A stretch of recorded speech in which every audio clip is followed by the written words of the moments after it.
ভাইরে ভাই, মানুষের বাস্তবতা এবং কল্পনা এই দুটো জিনিস যদি এক হইতো,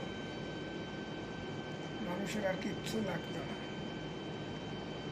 তাই বলতে চাই, বাস্তবতা সঠিক কথা বলে, কল্পনা স্বপ্ন দেখায়। হ্যাঁ, আপনারা স্বপ্নকে বাস্তবে রূপ দেন, তাহলে কল্পনা যেমন সুন্দর, বাস্তবতা তার চেয়ে আরও দ্বিগুণ সুন্দর।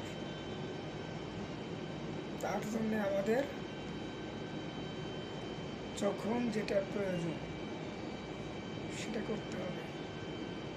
এটা আমাদের মূল লক্ষ্য একটাই, সততা সাথে আমাদের কাজ করতে হবে।